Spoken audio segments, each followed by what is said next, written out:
Hey everybody, this is Bradley Benner with Semantic Mastery. Today is Hump Day Hangouts episode 81.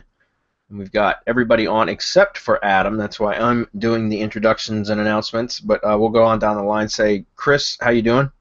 I'm excellent. How you doing? Good, man. Hernan, how about you?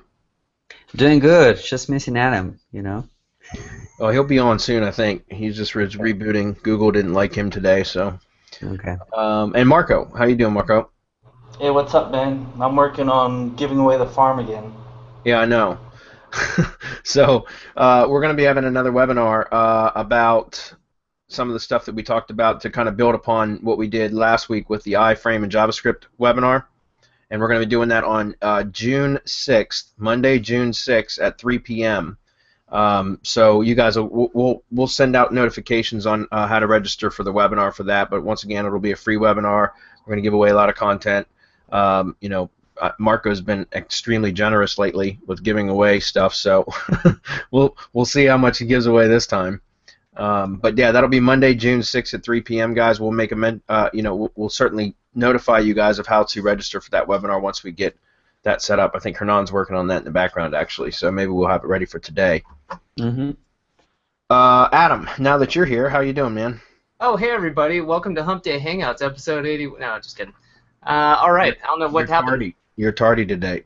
I am. I don't know what happened, man. Between recording stuff on Facebook sideways and having random restarts on the computer, I'm just lucky to be here. So maybe you should stop running in the woods beforehand. I need a bong-like object. Not that I would have one of those, but something near here to make that sound effect, like a straw and a water bottle. Bubbler. Yeah, there we go. Anyways, yeah, did you guys get a chance to talk about Lisa Allen? I mentioned it on Facebook, and I wanted to bring it up here for anybody who's in the mastermind. I have not, but now that you're here, cool. Take it away. All right, well, nothing much, you guys, but our mastermind members are going to get a chance to talk to Lisa Allen. If you don't know who she is, she's behind things like RSS Authority, was it Authority Sniper? Yeah. Yep, and then she's now got Rank Feeder Elite, which is going to have some pretty awesome features and does some stuff like co-citation and some just fun tricks with RSS. But she's going to be talking to our mastermind next week on Thursday. So looking forward to that. And then I mentioned it on Facebook in that quick video I did if you haven't seen that. But just talking about hopefully we're going to be able to get some information from her and probably be able to share that with a wider group. But mastermind members are getting kind of first access to that and getting to talk to her and kind of not one-on-one, but a live Q&A. So that'll be next Thursday, and then we'll hopefully be able to share some of that information. Cool. Okay. And I don't think we really had any other announcements, did we? Not this week. Let's roll. Okay. Get right into questions. All right. I'm going to go ahead and grab the screen.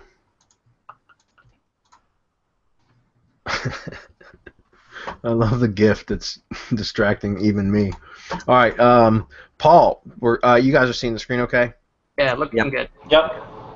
All right, Paul says, hey guys, you have dumped a lot on us in the last 2 weeks. I know, Paul, I know.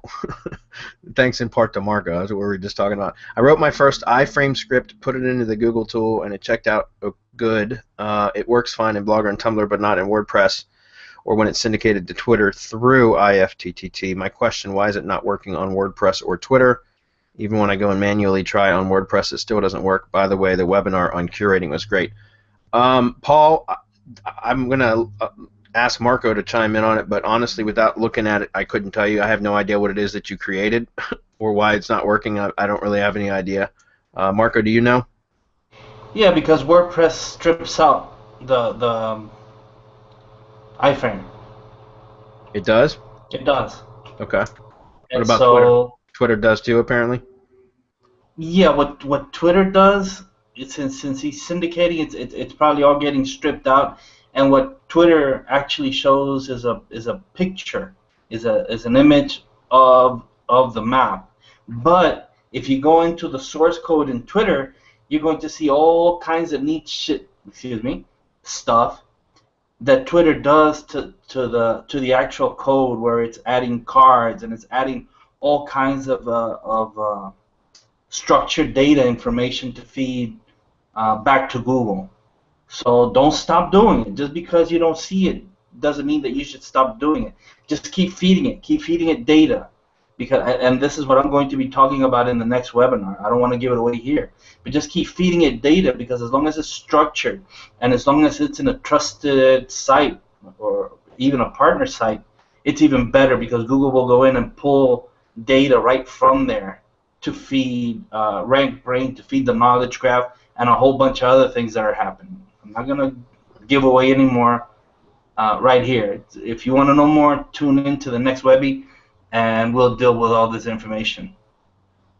There you go. So Marco was the one that answered that question, and he did an excellent job. So Paul, yeah, try to come on the June 6th webinar that we're going to do, and maybe you can get some more insight there as well. There's a question from Matt Fisher from the Facebook group. I'm going to open that up and take a look at this because I posted this earlier. This is a rather long question, and I figured I'd save it for Hump Day Hangouts.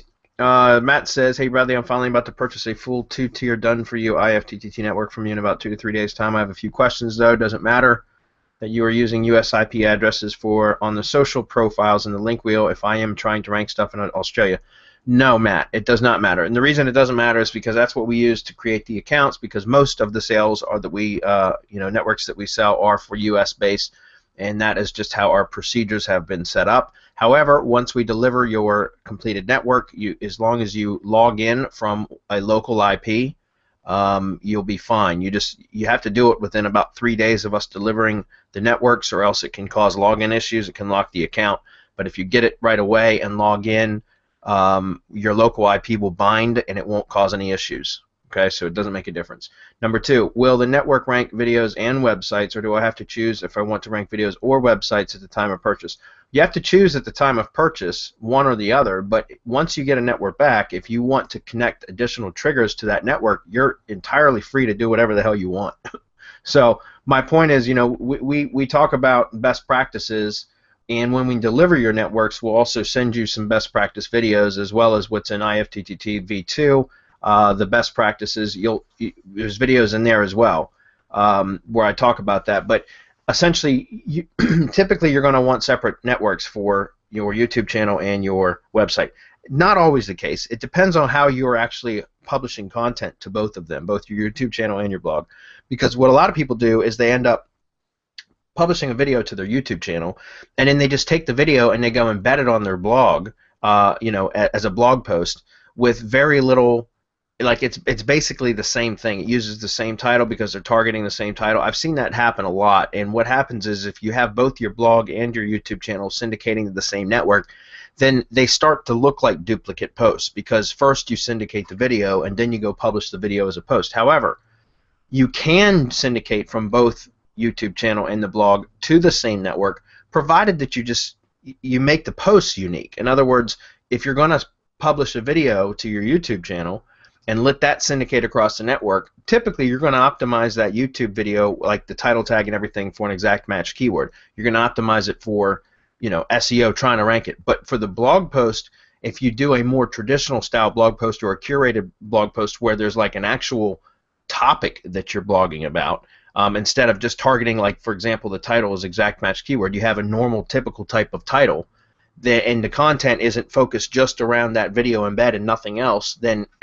you're free to publish that post as well. So you end up having the same video syndicate from your YouTube channel to your syndication network, right? But also from your blog to your network as an embedded video within a blog post, and that's perfectly fine.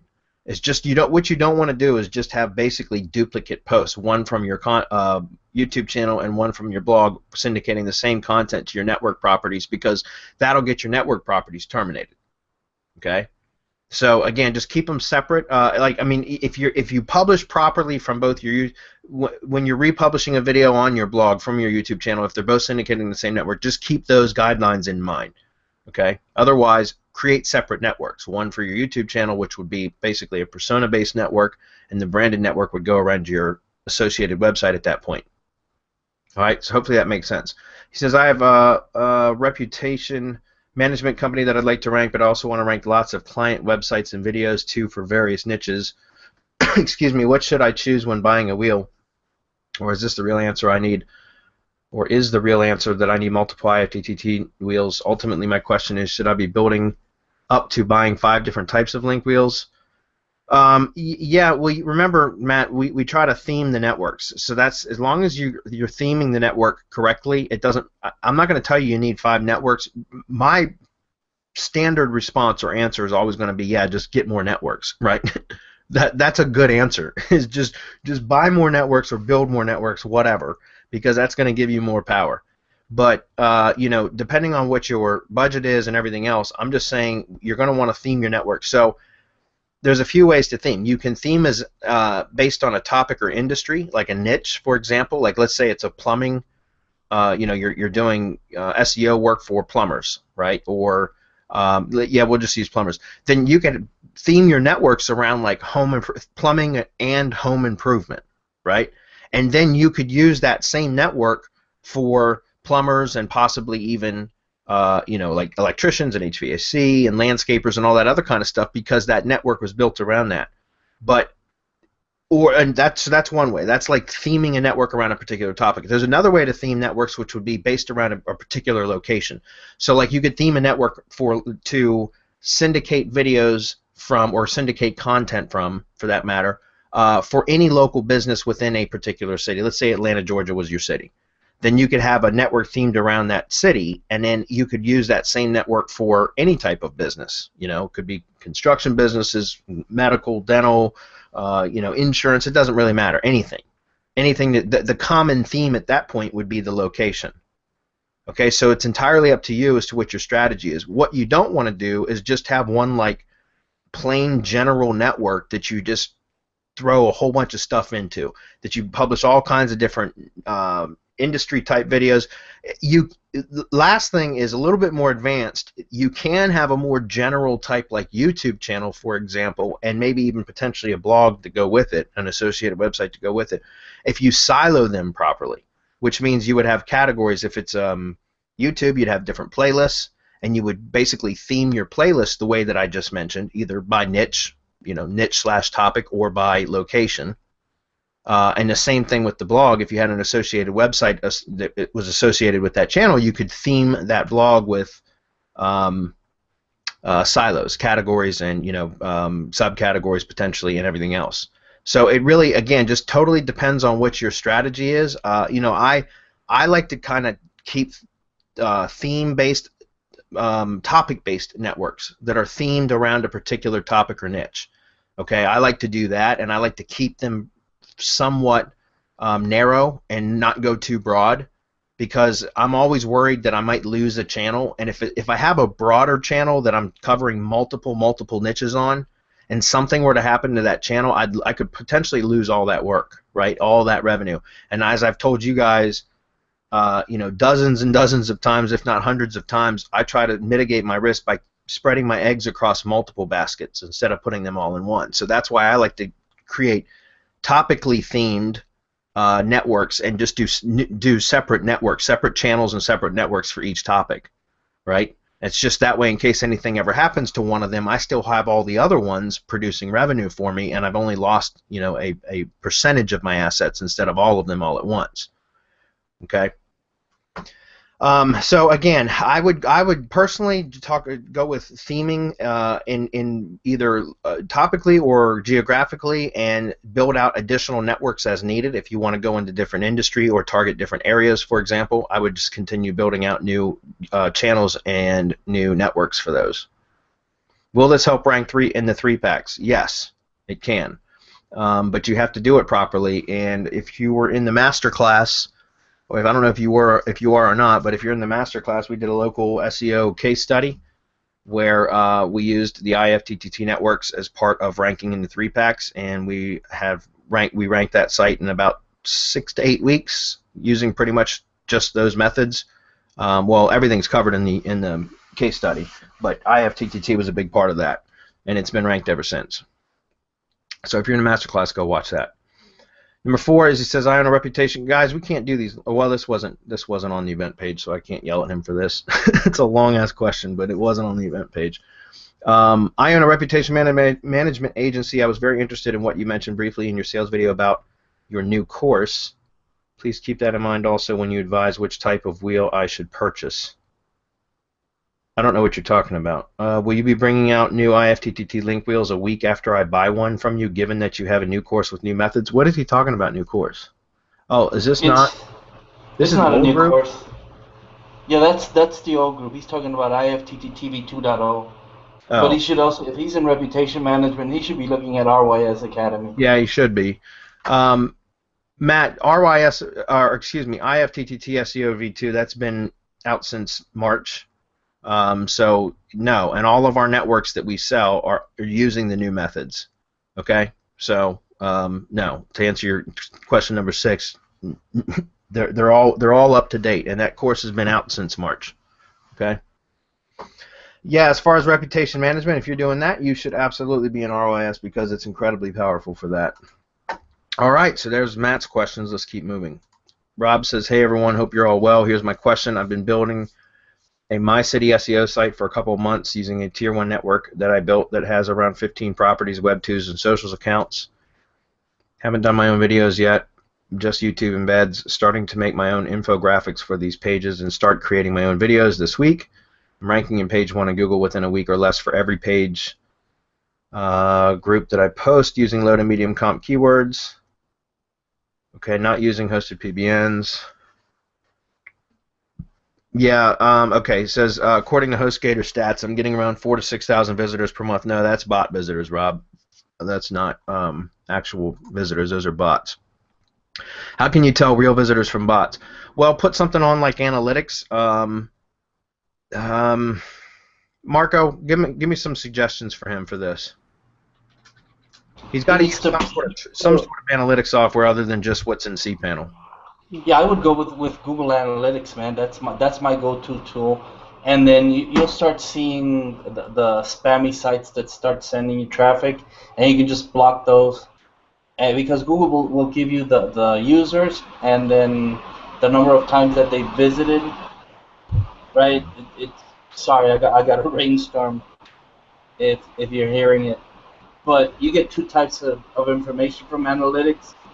But the most valuable one, the one that you get is where your traffic is coming from, and that's when you can start blocking out the bots. There's also, you can just Google it, a list of bots that you don't want on your website, and you could just ban them through HT access. Yeah. Also, just something that you can add if it's a WordPress site, which I'm assuming it is, if you put newstat press is a plugin, newstat STAT press on, you can monitor traffic from that, and that will give you some different filters, and you can see what kind of traffic is bots and that kind of stuff. But I don't leave that plugin on for long because it just loads up your database over time with data. So if you're curious about it or whatever, you can turn it on, but I just wouldn't leave it on long term. That's all I'm saying. Sorry, Bradley, but just to chime in on this, I think that Google Analytics is getting better and better on filtering out those spammy visitors because they will actually skew, well, the same issue that we all have. It has been growing as a really big issue when it comes to analytics. And I think they are getting better actually on filtering them out without we having to actually add any more filters, etc. But I think there was a service, right, from the guy's side. Yeah, that's what that's why I paused my screen. I'm opening it up right now. Oh, okay, yeah.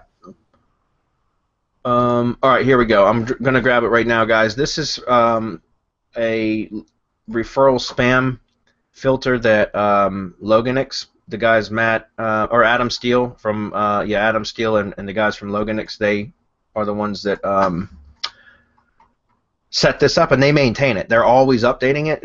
I get emails about once every 2 to 4 weeks from them with an updated referral spam segment filter. So here is the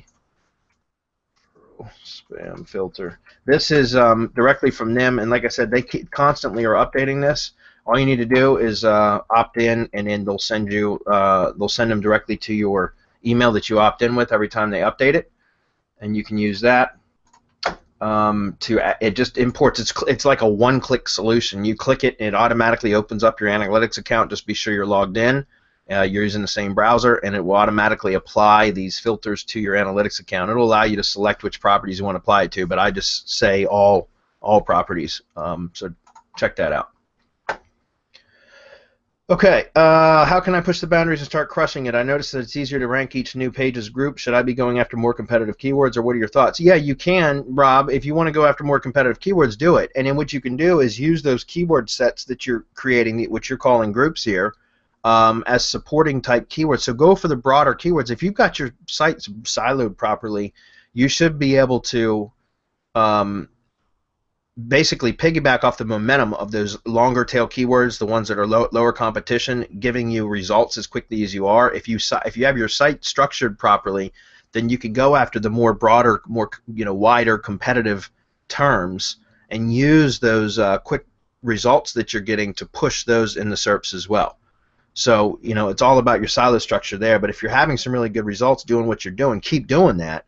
But yeah, you can start to target the more competitive keywords and use your internal linking structure and everything. Even if you, I don't know where you are with your site and what your site structure looks like, but even if you didn't have a real good silo structure originally, you can go back and use the virtual silo method to accomplish what it is that I'm talking about without having to go in and change a bunch of URLs, URL structures and everything else. So that's a bit more advanced, Rob. That's something that we could cover inside the masterclass. I don't know if you're there, but that's something that we could actually go, I could diagram that out for you and help you with that inside the masterclass during one of our webinars if you're available for that. Will a truckload of irrelevant videos push me over the top? They could. They could. It depends on what you're doing with those videos, right?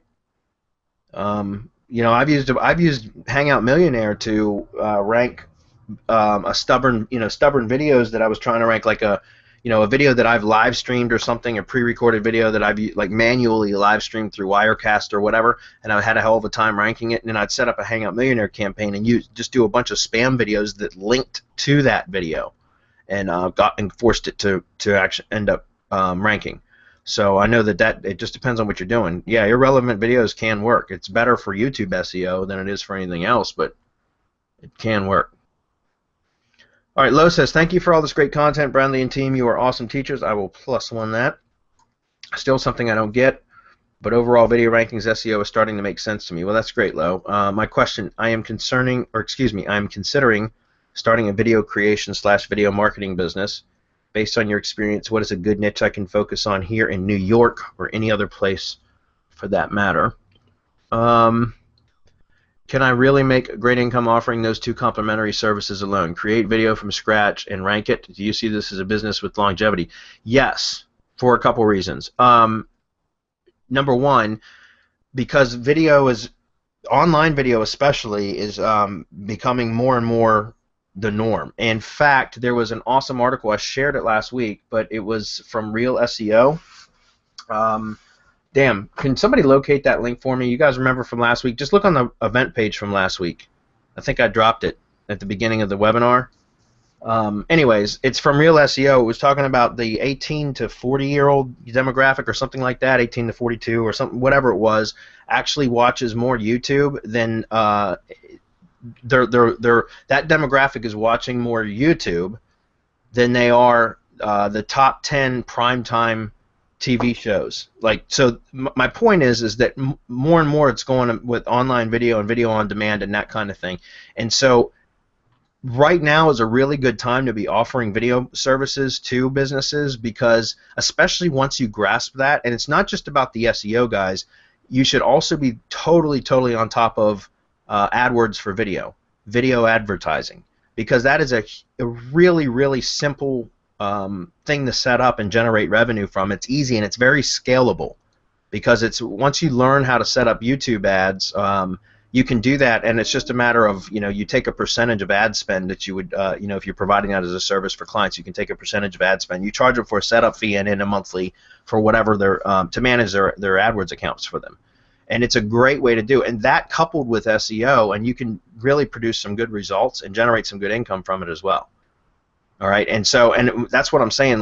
Just ranking videos that's fine. I get that, but you should also be totally learning how to set up ads and do video pay-per-click, because there is so much traffic on now, people watching online video and stuff, that if you understand, you can get really, really targeted and and do really well. I'm doing a lot of testing with YouTube ads right now for a side project, and I'm having a lot of really good results with it. So as far as a particular niche, if you're doing video marketing services, like either, as I've suggested in the past, guys, you could, if you want to stay in just one city, which you said New York, then you might have to be like kind of a general video marketer. In other words, you provide video marketing services to all different types of businesses. However, what I would suggest that you do is possibly become a video marketing expert in one particular industry, and then go wide, expand the area that you service. Instead of just doing New York City, maybe you become a video marketing expert for, I don't know, caterers. I'm just pulling this out of the air, but let's say caterers, catering companies. You become a video marketing expert for catering companies, then you can cover the entire United States or wherever you are, and you will understand that industry. You can have all of your marketing materials, all of your pitch, all of your the language within your sales copy, everything can all be 100% focused in on caterers. And so you'll be able to scale that, and then you become the big fish in a small pond, because you become an expert catering video marketer, if that makes sense. I prefer that model, guys, over doing like just a general type,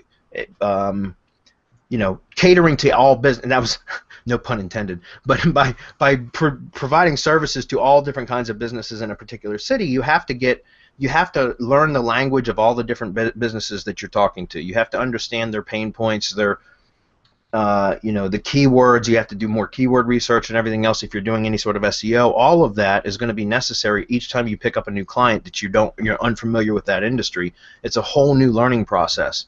Whereas if you select one industry and become learn their vocabulary, right? You become real familiar with that industry. Then it's simple, because you can just repeat the same process over and over and over again, and you'll be a lot more efficient. Okay? So that's how I would do it, Lo. Personally, I would just find one particular industry that you want that you have a desire to provide services in, like you have an interest in, for example.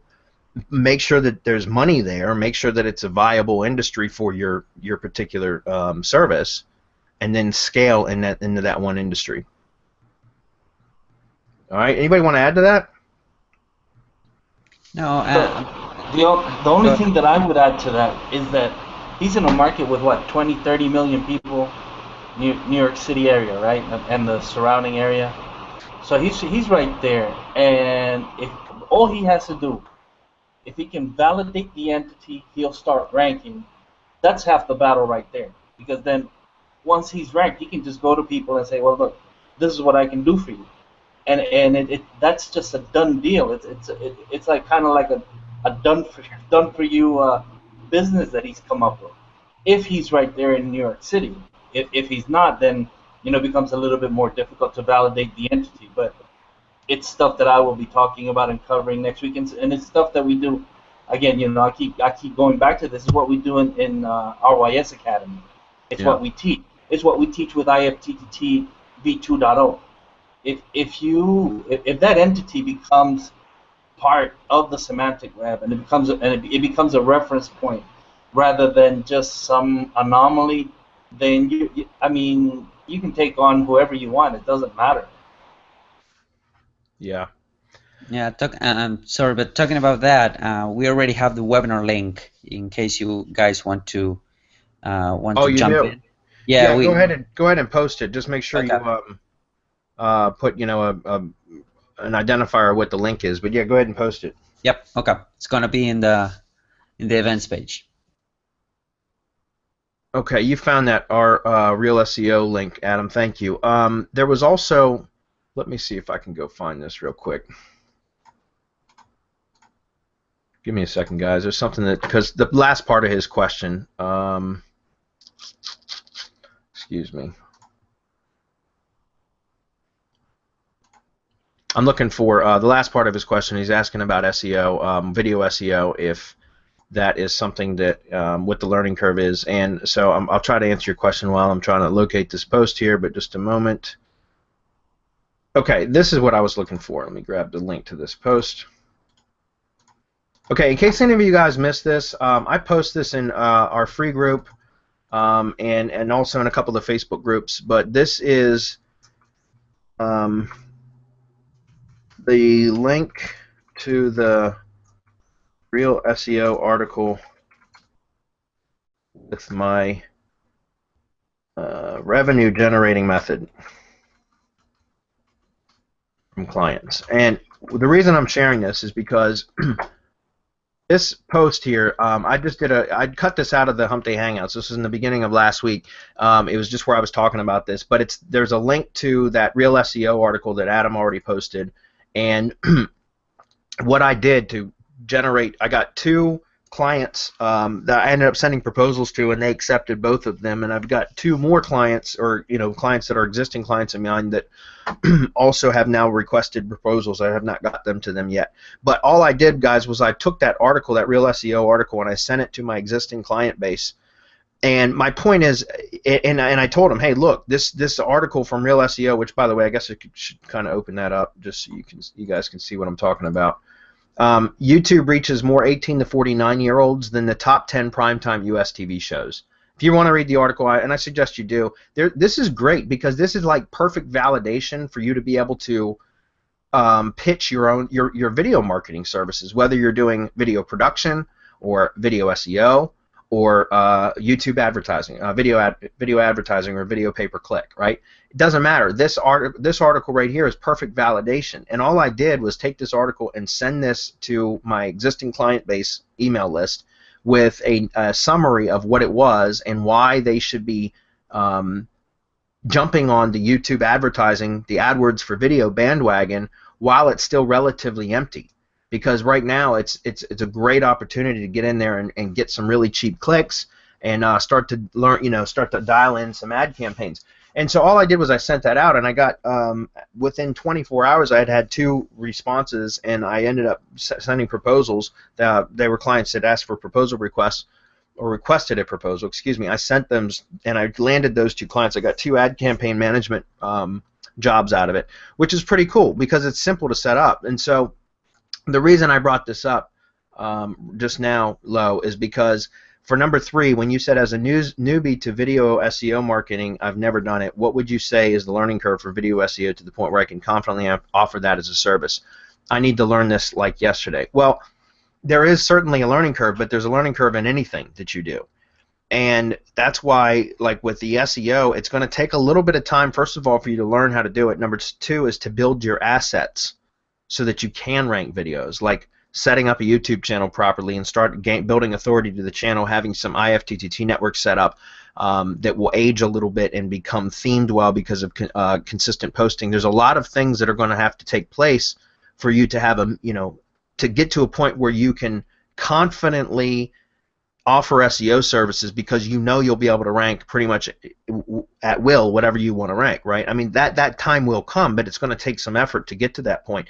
So the reason I showed you that real SEO article is there's something else that I would recommend doing, and I do this for all clients now, is when I offer the SEO service, I also sell them on YouTube advertising as well because I can get them immediate results.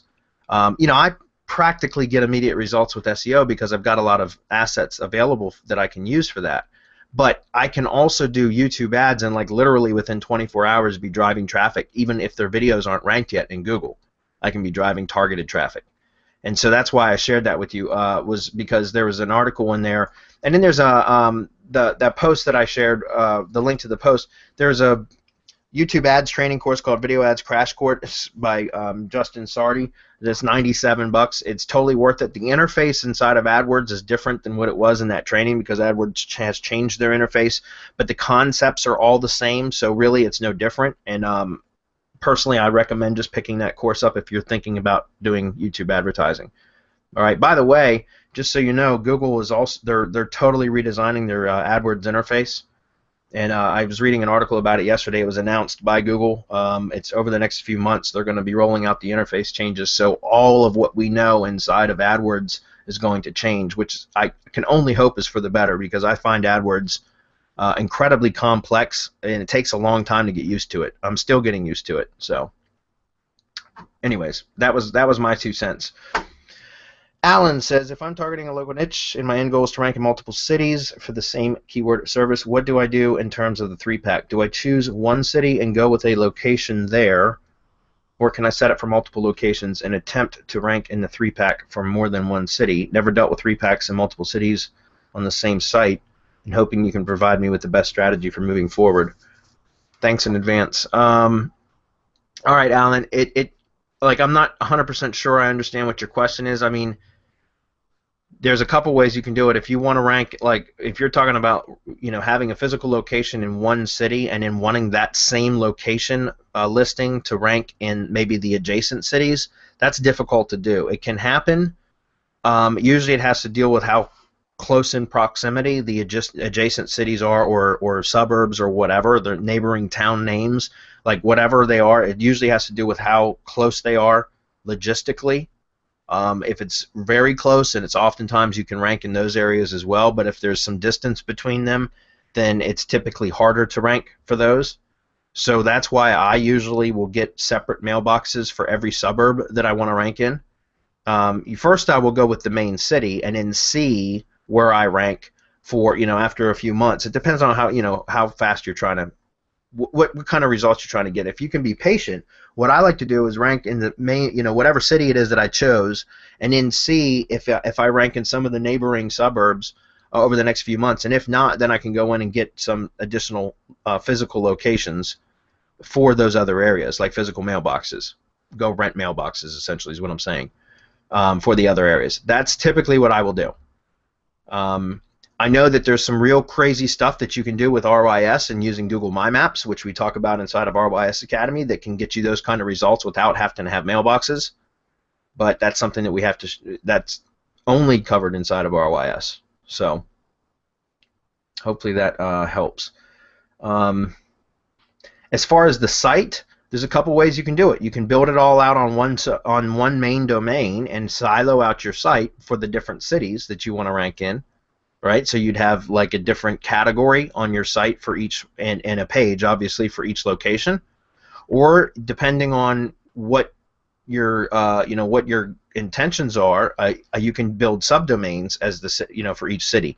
That's what I like to do, but I also cover a pretty broad area that way. And if I'm doing everything like for example, if I was going to be building a separate page for every municipality within a particular county, and let's just use, like, I'll use, say, Fairfax County, Virginia. There's like 24 municipalities in that county. I wouldn't build 24 subdomains. I would build one site for Fairfax County, and then I would have, you know, pages, or I would silo out the site for this, or have separate pages for each one of the locations. But if I was going to do a broader site, like a Virginia state site, a site that covers the state of Virginia, then Fairfax might be a subdomain. Does that make sense? And then I might have a different subdomain for another county, or maybe it would be by region at that point. So it just depends on what it is. Like, I don't know how broad or how narrow you're going geographically. So that there's too many variables for me to give you an exact answer. I can tell you that typically what I like to do is build subdomains, city-based subdomains across a broader domain. That's how I like to do it. All right. Hopefully, I don't know if I answered his question or not, because it was a bit vague. So Ryan says, to help rank a service in nearby cities, what do you think about creating a post instead of a city landing page? Include service plus city in the post title, URL, and content. Then after letting the full post syndicate to WordPress, Tumblr, and Blogger, 301 the original post to the home page or the category page. The Web 2 posts would probably end up ranking for those towns as well. I didn't know if the attribution link for the post title would cause over-optimization since it's going through a 301. No, I mean, you can test that, Ryan. You can test that. I haven't tested that exact strategy, so I can't give you an answer, but that's what I would suggest doing, is just testing it.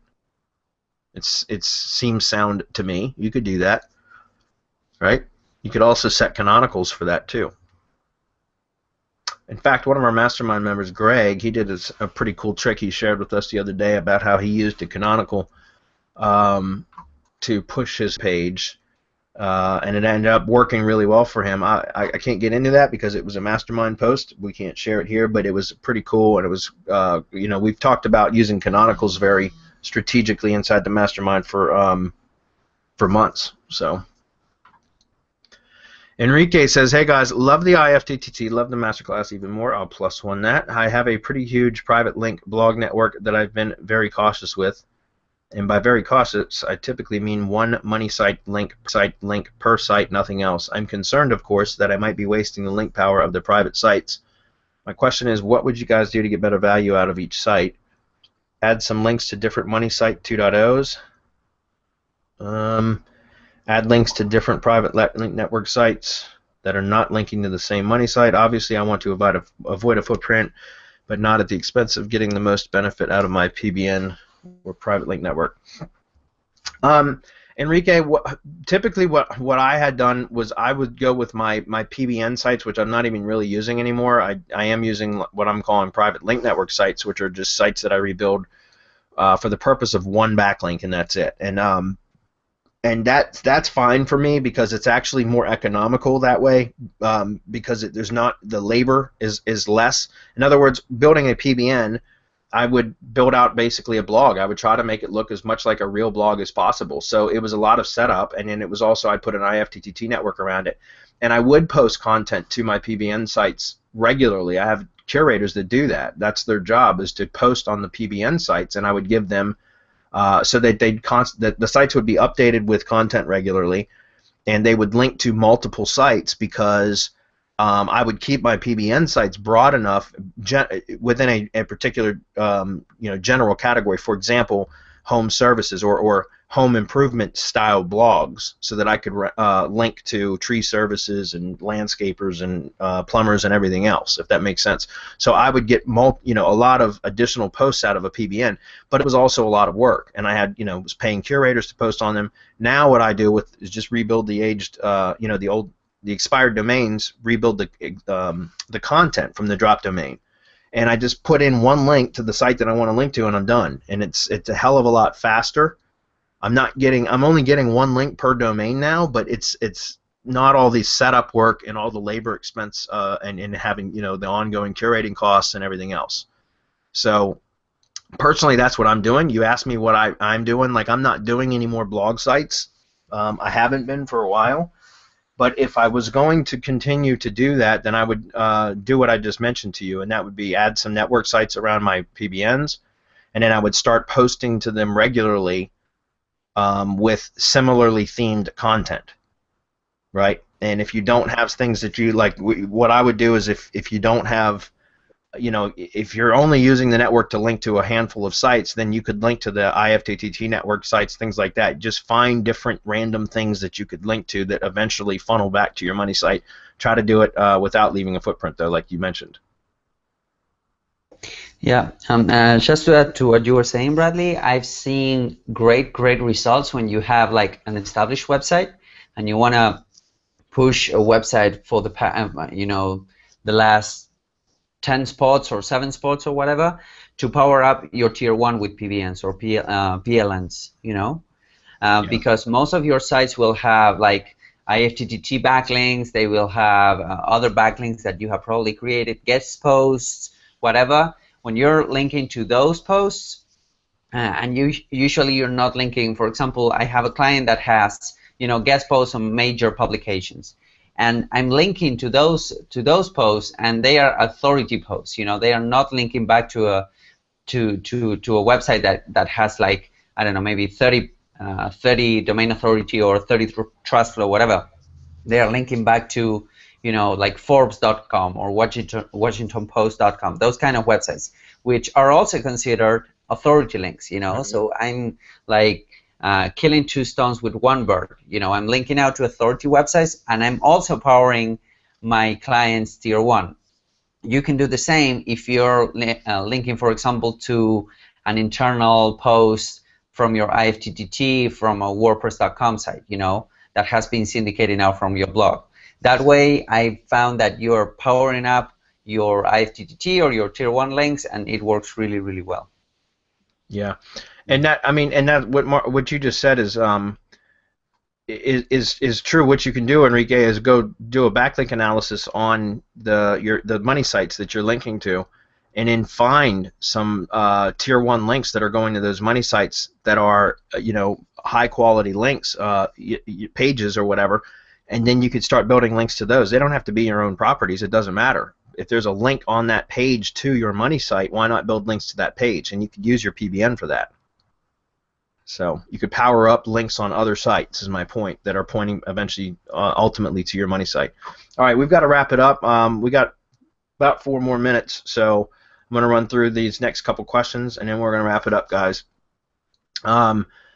Chris says, hi, my sites have good content with clean backlinks. I structured my sites with a root domain and 3 subdomains, and I have some questions on linking. I linked from the root to the subdomain home pages, okay, but I have not linked from the subs back to the root in case one subdomain ever catches a penalty. Am I preventing the root from building authority, or is this a good practice? No, that's fine, Chris.